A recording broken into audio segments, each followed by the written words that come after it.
In the bustling heart of the city, St. Catherine's Hospital stood as a beacon of hope and struggle, where life and death intertwined in its quiet corridors and sterile rooms. I am Dr. Elizabeth Carter, a dedicated surgeon whose life revolved around the hospital's relentless pace. My existence at St. Catherine's was a stark contrast to the home I shared with my husband, David. Once, our marriage brimmed with joy and shared aspirations, but over time, cracks had formed, revealing a truth I hadn't anticipated. At the hospital, I was a respected figure, my days consumed by the urgent demands of surgery. The hospital offered a refuge, a place where I could pour my focus into saving lives and momentarily escape the growing distance between David and me. Our love story had begun within these very walls, sparked during late-night discussions over patient files and hurried coffee breaks. Our bond felt unbreakable, capable of weathering any storm. Yet lately, David had grown distant, his warmth replaced by a cool detachment. He stayed late at work, made hushed phone calls, and thought I wouldn't notice. Then came a message that shattered my world. A photo from an unknown sender showed David with another woman, their closeness undeniable. The betrayal cut deeper than any wound I'd ever treated. In the days that followed, I buried myself in work, the hospital's chaotic rhythm becoming my sanctuary. I moved through my duties with mechanical precision, maintaining a professional facade that masked the storm within. At home, conversations with David were strained, filled with heavy silences and unasked questions. I longed to confront him, to demand the truth, but fear of what it would mean for our life together held me back. The hospital, once a place of comfort, now reflected the turmoil in my heart. Just as I tackled complex medical cases, I knew I'd eventually have to face the reality of my marriage. The uncertainty was daunting, but I understood that healing, whether physical or emotional, required confronting pain head-on. Each step through the hospital's busy halls carried not only the weight of my patients' hopes, but also the burden of my own heartbreak, a fragile balance I navigated moment by moment. As I braced myself to confront David's infidelity, I discovered a resilience I hadn't known I possessed, drawn not only from my skills as a surgeon, but from my journey as a woman facing the tangled web of love, loss, and the faint promise of renewal. The night I uncovered David's betrayal, I was delayed at the hospital, every moment consumed by its demands. When I finally left, the city was cloaked in a quiet, uncaring night. I planned to grab a quick bite on the way home, a small acknowledgement of the empty apartment awaiting me. As I maneuvered through evening traffic, my phone buzzed. Expecting another excuse from David about a late meeting, I was unprepared for what I found. An unknown number had sent a photo that loaded slowly, each pixel a stab of dread. There was David, unmistakable, with a woman I didn't know, her hand resting on his chest, their faces alight with laughter. The message below was brief but brutal. "I'm sorry." I stared, frozen, as the traffic light turned green. Horns blared, snapping me back to reality. I drove home in a haze, the image etched into my mind. The apartment was dark, silent save for the hum of appliances and the faint pulse of the city outside. I sat at the kitchen table, my phone a silent accusation.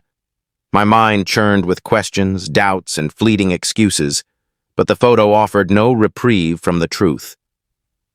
I recall that evening vividly. I was cleaning up after dinner, waiting for David, who was late again, a pattern I'd grown used to, blaming his demanding job. As I picked up his jacket to hang it, a slip of paper fluttered out. Curiosity led me to unfold it, revealing a hotel receipt from 2 nights prior, booked under David's name. My heart plummeted. It wasn't just the receipt. It was the realization that his late nights and missed dinners weren't for work but for someone else. A chilling detail stood out. A note scribbled on the back in lipstick. Room 308. Don't be late, love. The words drained the color from my face. This wasn't a work obligation. It was a planned tryst, a secret promise. The confrontation was inevitable. The clock on the stove glowed 1:03 a.m., and David still wasn't home. The apartment's silence roared louder than any argument. The receipt in my hand felt like a shard of ice, David's name a cruel indictment. A searing jealousy twisted within me, conjuring images of him with another woman, each laugh and touch a fresh wound. Was this why he stayed out late? Why did a stranger's scent cling to him? Fury replaced my fading hope. I grabbed my keys, driven by pain and rage. The car engine growled, mirroring the storm inside me. Streetlights blurred as I sped through the empty city, jealousy transforming every couple I passed into a potential threat. The hotel loomed ahead, a monument to my dread. My hands shook as I parked, each step toward the entrance a battle against trembling legs. The doors slid open, revealing a scene that stole my breath. There stood David, his arm around a striking woman, their laughter a dagger to my heart. Jealousy roared, obliterating reason. This was no mistake. It was a betrayal born of desire I couldn't rival. Tears streamed down my face as I delivered a sharp slap to the woman's cheek. Ignoring David's shouts echoing through the lobby, I fled to my car. Consumed by hurt and fury, I floored the accelerator, desperate to escape. The dream of our shared life shattered. I planned to pack and leave him, but fate had other plans. Disaster struck as my brakes failed, sending my car crashing into a roadside barrier.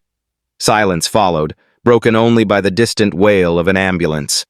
Memories flooded me, joyful moments, David's proposal, his vows ringing in my ears.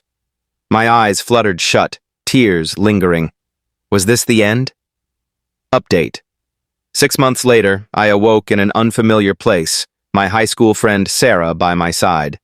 We'd been close for over a decade. Relief flooded her face as I stirred, though her eyes held an unspoken weight. She stepped out to take a call, returning to share the harrowing truth. That night, David had followed me in his car, the woman from the hotel beside him, laughing as if nothing was amiss. When my car crashed, he watched from afar, calling an ambulance before driving off, absolving himself of responsibility. The police showed Sarah my car's dash-cam footage, confirming the cold truth. While I lay unconscious, David and his lover continued their lavish getaway, indifferent to my fate. Worse, he'd drained my savings to fund their luxury apartment. But a twist awaited. As stunned onlookers whispered, I walked away from the wreckage of our life, head high. David clung to his lover, Claire, a flicker of affection in his eyes overshadowed by his betrayal. I'd hoped for remorse, but found only silence. Later, David appeared at my door, a shadow of his former self, demanding I stay away from Claire as our divorce loomed. His audacity stung. A man who'd shattered my trust now sought to control me. I finalized the divorce, securing every cent I was owed. David and Claire were ousted from the hospital, their reputations tarnished. With Claire now pregnant, I wondered how David would provide for them. My mission became watching David's world unravel.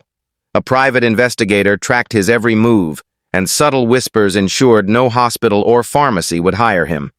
Their actions had sown their downfall, and now they faced the consequences. Weeks passed, each one eroding David further. Claire's pregnancy progressed, a constant reminder of his choices. Jobless, he took grueling odd jobs that barely covered their bills. Driven by vengeance, I devised a plan. I hired a burly man to pose as a wealthy employer needing a landscaper. David arrived for the interview, hope in his weary eyes. He looked worn, but the prospect of work lifted him. He accepted every condition, unaware I was behind it. I imagined him toiling under the sun, each ache a reminder of his betrayal. But David worked tirelessly, without complaint, driven by a desperate need to provide for his family. As Claire's due date neared, David, ever devoted, wanted to buy her something special, but lacked the funds. Humiliated, he approached the employer, me, in disguise. His shock was palpable when he saw me. The fake employer, playing his role, called me the new manager, unable to approve loans. David, covered in dirt and exhaustion, turned to me, the woman he'd wounded, and pleaded, not for himself, but for Claire, who'd stood by him. His vulnerability stirred a mix of anger, satisfaction, and an unexpected pang of pity. His devotion to his family disrupted my revenge. Claire's pregnancy brought joy to their home. Their daughter, healthy and vibrant, completed their family. David, a doting father, adored her, while Claire glowed with motherhood. But 6 months later, cracks appeared. Financial strain wore on Claire, her warmth fading into worry. David worked tirelessly, but it wasn't enough. Claire, meanwhile, found solace at the train station with a charming doctor. What began as casual talks became an affair, breaking her vows to David. I uncovered her betrayal and sent David proof, photos and videos. He was caring for their daughter when the package arrived, the evidence shattering him. The baby's cries went unanswered as he confronted Claire. She admitted everything, but David, perhaps clinging to their family or stunned by the betrayal, forgave her. Yet Claire, overwhelmed by guilt or seeking escape, left that night, leaving only a note of apology. Devastated, David faced life as a single father, buried in debt. Then, tragedy struck. Their daughter fell gravely ill and passed away. Grief consumed David, who couldn't afford a funeral. The debt to me loomed, a constant reminder of his